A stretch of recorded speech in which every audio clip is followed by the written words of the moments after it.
Okay, this is creepy.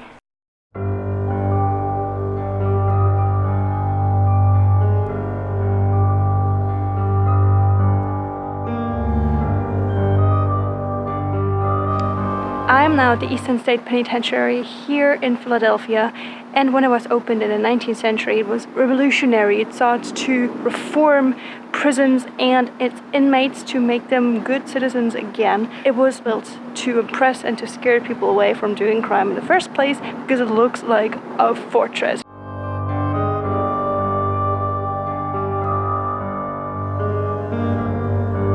If you have the Philadelphia City Pass, it's included in your ticket, so you don't have to pay extra, which is what I have and sponsored, so thank you.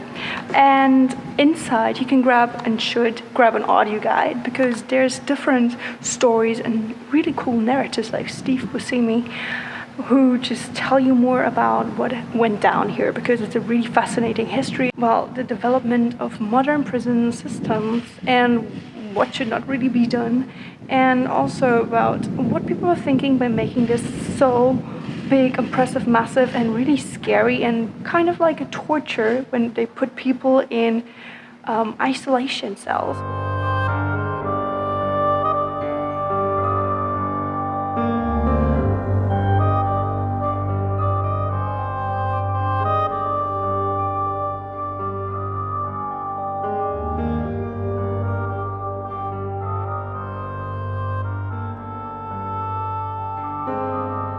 So what made building this super difficult was that they wanted to have the prisoners, but each in solitary confinement, in such a way that they couldn't communicate with one another, they couldn't hear each other, and also that they wouldn't die from germs. So they thought if they kept the air clean, they would be fine. So all of these cells were super solid, and there was only a tiny hole through which they were given food every day, so they didn't meet anyone. And the toilets were flushed once a day, which was amazing that they even had toilets that could flush, because even the president didn't have that back then. Imagine that.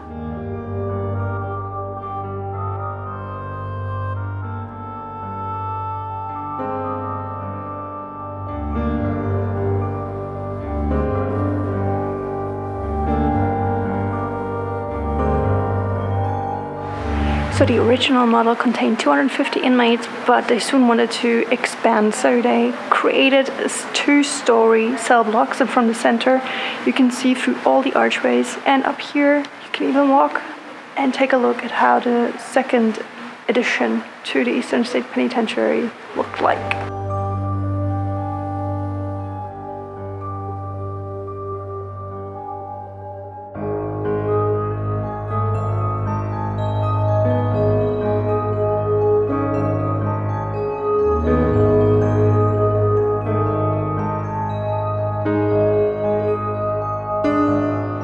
The system of entirely isolating the prisoners was called the Pennsylvania system, and it became super popular abroad, especially in Europe. More than 300 different institutions were modeled after it, but in the US, the dominant version was still the New York system, where they also were in silence the entire time, but they worked together and they ate together, again, all in silence. Eastern State Penitentiary came under a huge criticism wave because people started to think that this might mess with people's brains and make them go insane.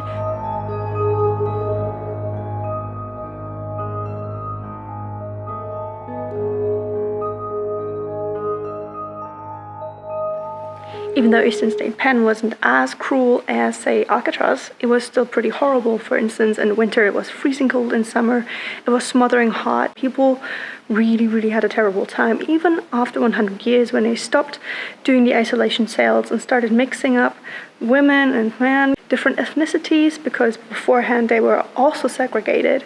And they got to hang around, they got to talk, they got to play, and even the prisoner wards were kind of comparatively nice, but it's still a prison.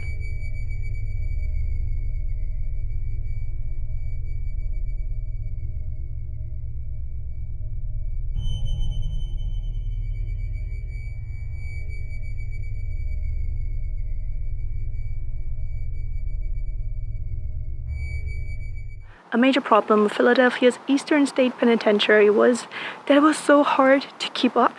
After 100 years, it was already super old, it was crumbling. The prisoners had to do maintenance work, but even that couldn't help because so many more people came in than were originally intended, so it became super crowded, and the facilities were majorly outdated by the 1930s, and in 1971 it officially shut down. So the Eastern State Penitentiary was no more and fell into disrepair. Later on, it became the museum, which you can see today. And there are even night tours, but I think I'm too much of a chicken to do that. Would you do it? Let me know in the comments.